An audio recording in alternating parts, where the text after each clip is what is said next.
Hey Terry, it's Chris with America Homes here, and I got your questions, and I could write you a super long email. However, it'd be a little bit more appropriate if I go into detail with a quick video message for you because, you can't briefly answer some of these deep questions that you have. So I'm going to start right off with number one on your question list. You received the property prices, and again, I'm making this video as a more of a generic Q&A situation for others who want to view this as well and spend the time listening to me go on. So, question one, prices all in, such as tax, etc. If not, what is the tax? Is there any other fee that is not included? I think the lawyer fee is not included, and how much is that typically? Do you have a panel of preferred lawyers? So, what your question is basically saying is, what are the closing costs on the property above and beyond the necessary sales price? So, for example, if a property is $100,000, you want to anticipate closing costs of about $3,500. That is a closing package, as we call it. So if the property is between $100,000 and about $200,000, your closing costs are going to be about $3,500. That includes your county fees, your transfer taxes, your stamp duty fees, as you call them in some places, your title company fees. Over in Florida, we are a title company state. We're not a lawyer state. So what that means is the title companies are the solicitors who act on behalf of the buyer and the seller, who execute the terms of the contract, as well as hold the money in escrow.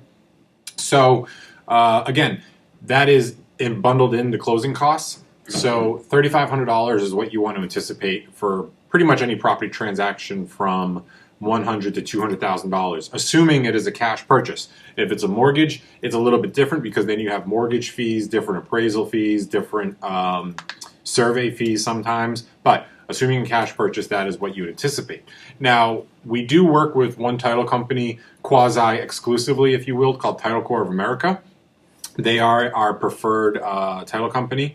Now, the buyer has a right to choose any title company he wants. However, when he does that, he basically go ahead and takes on a separate set of closing costs because then he's determining it. In the property contract, it will say, there's a section that says, check which box, seller to designate title company or buyer to designate title company.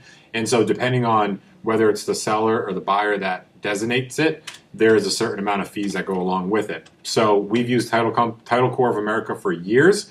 They do a fantastic job. They've definitely curtailed their business model to foreign investors and foreign buyers. So they keep everything super quick and easy, and that's definitely who we recommend. It's who we prefer to work with. However, if the buyer chooses to work with somebody else, then that is certainly their right, and we're happy to do so.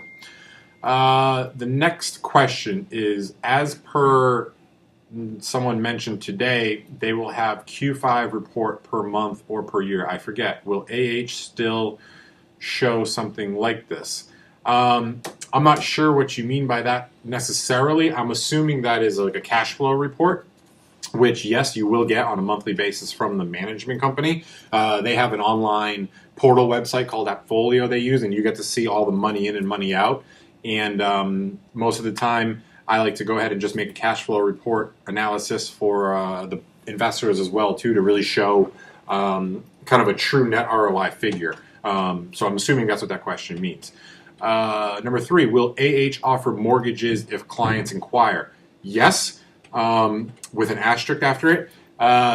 Depending on what country the client holds a passport in, there are mortgages available.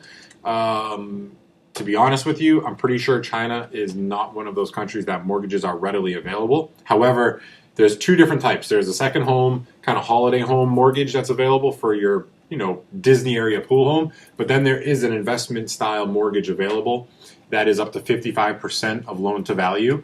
So, again, using a $100,000 house, for example, you can get a loan of $55,000 on that house and only have to worry about bringing to the table about $45,000 plus your closing costs.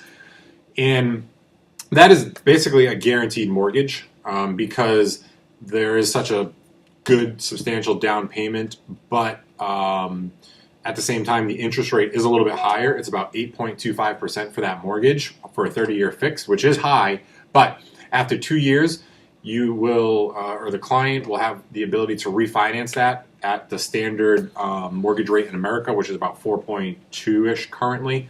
What that does is that over that 2 years, that lets the client establish credit and establish a bank history in America. So until that's done, they're considered obviously a little bit higher of a risk of a loan. So the interest rate is a little bit higher for only 2 years, in which case then they can roll it over into a good refinance and just really increase their cash flow. Next question, who will be in charge of rent collection for the houses? But also the same question is down below I saw with something about the management company basically. Okay, so who will be in charge for the collection of the houses? The property management company obviously will be. We like to use a company called Rentals Orlando. Again, we've used them for years. They handle about 97% of all of the properties that we sell. So they handle everything from sourcing the tenants to qualifying the tenants, collecting rent, depositing rent for for the buyer. Obviously delivering those reports that I mentioned a couple of minutes ago, as well as dealing with any maintenance issue that come up, handling the marketing of the property, obviously liaising between the tenant and the owner. Their office is right here in Orlando as well. And again, they've really curtailed their business model to foreign investors, so it's a much, much easier process for everybody when they do that. And if your clients and investor does not have a bank account yet in the U.S., then we would be able to assist them with opening up a bank account that they'll have their money deposited into. So, next question is AH a developer or agent? We are a agent. Technically, we're a licensed real estate brokerage. We do not develop properties. We don't have any shovels in this office or any elsewhere. We strictly have exclusive rights to sell certain properties by developers, as well as exclusive rights to sell certain properties by asset management companies directly from the banks. Do clients own the land as well as the houses? Yes. In America, when you own a single family house, you own everything above it, below it, and within the parameters of that land parcel, as we call it here. So if you go on some of the county websites, for example, Central Florida, it makes up of Orange County, Osceola County, Polk County. Each property has a tax ID number or a parcel ID number, which is kind of like the fingerprint of a property. So you put in that parcel ID number and it will pull up the county records, all of the public records of the land information. It'll give you a survey of the land. And yeah, just for the sake of argument, if you wanted to put a basketball court in the yard, if you want to dig a hole, down 100 feet into a well, if you want to put a billboard up, you have the right to do so. It is your land to do whatever you wish with. The only thing you would have to do is just get permission from the county or the homeowner association to do so. Next question is there furniture included in the house? No. Fortunately, with long-term tenant situation, I'm going to use full-term investment properties for an example real quick. In America, the tenant is responsible for furnishing the house. The only thing that the owner is responsible for in the home is the major appliances, such as the refrigerator, the range, the oven, and the dishwasher. Anything above that is kind of additional that the owner does not have to do, and the tenants are really conditioned and assuming that they're going to have to bring anyways. With short-term holiday homes, so the types of properties that they want to use 2 weeks out of the year and then rent it out the other weeks out of the year, they are responsible for the furnishings of the house, and they do, in which case, have to be responsible for things like the towels, the dishes, the utensils, everything like that, which is obviously a greater expense and a much more ongoing maintenance cost. But fortunately, with full-term investment properties, the only thing that the owner is responsible for, or the investor, is the physical property itself and the major appliances, including the air conditioner and the water heater and whatnot. Next question. Someone mentioned to me in the USA that everyone should pay income tax. So does this mean that all rent should be part of income? Does the net ROI factor into that? And the UK properties, our clients don't pay income taxes. They are registered as living overseas. So what you would do, what an investor does have to do, is file income tax every year. They would receive what's called an international tax identification number. So they do file income taxes.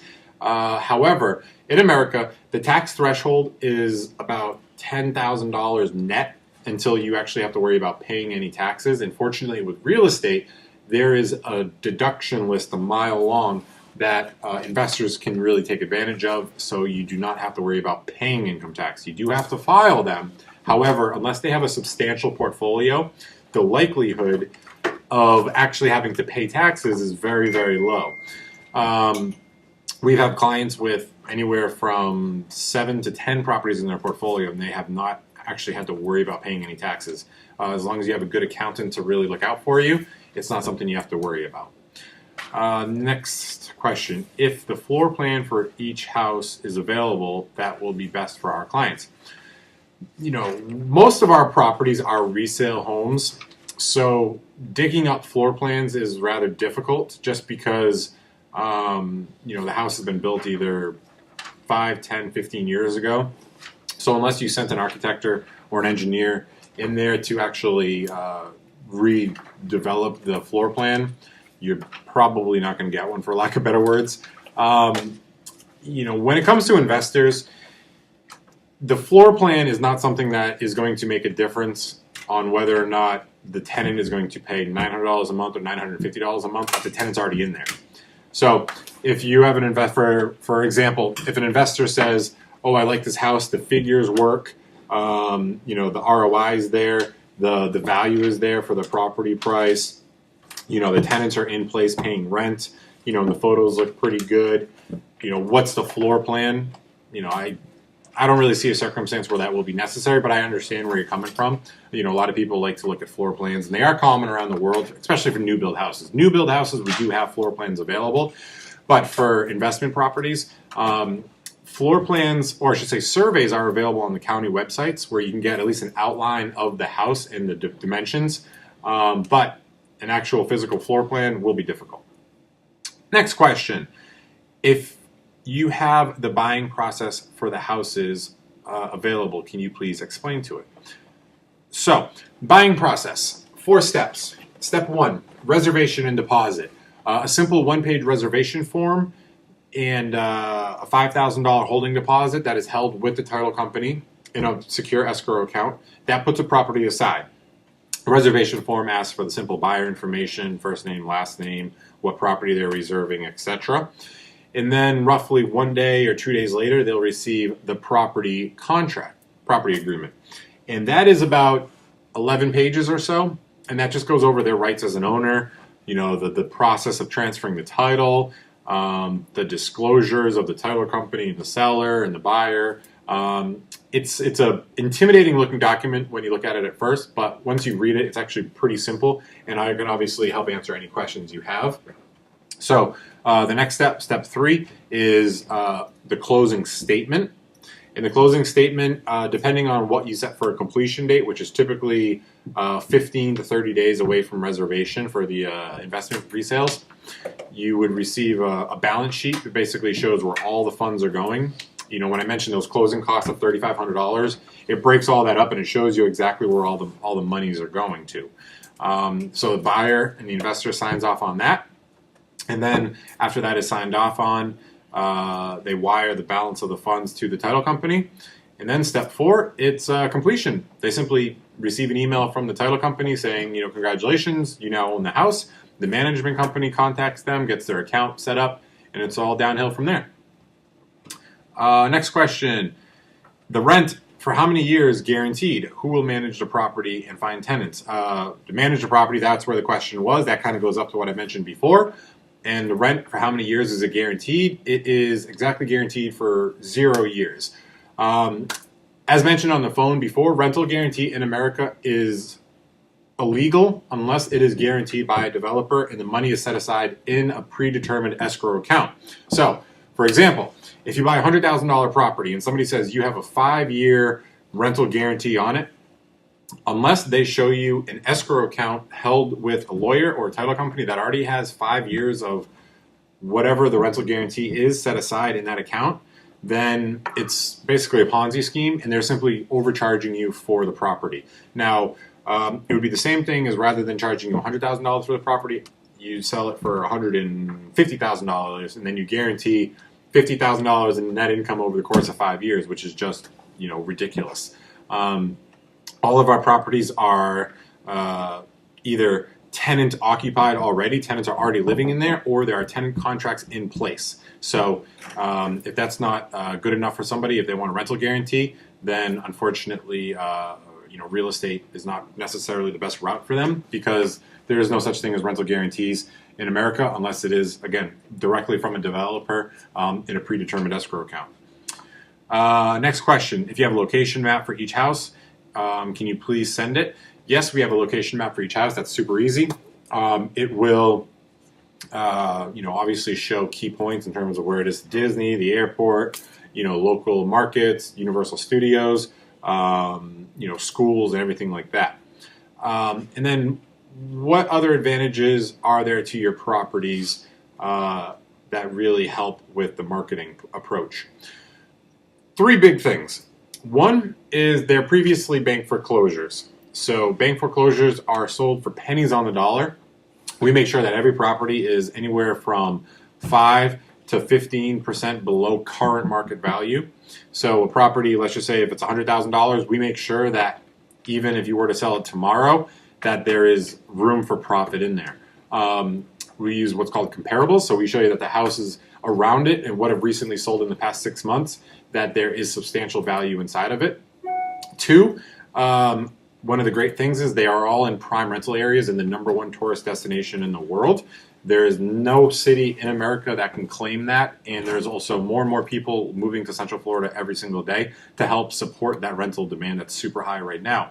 And finally, the Florida property market has gone up almost 19% in the past year alone, and it's forecasted to go up another 8 to 10% per year over the next 5 years as well. So you're talking about substantial rental demand, below market value properties, and substantial capital growth outlook over the next 5 to 10 years. And so it certainly checks the box for any property investor out there. All right, after all that, I'm going to get a little bit of water, and hopefully that answered all your questions. Please let me know if you have anything else, and let's see if you can throw me some curveballs. All right, Terry, thanks, buddy. I appreciate it, and I will speak with you soon.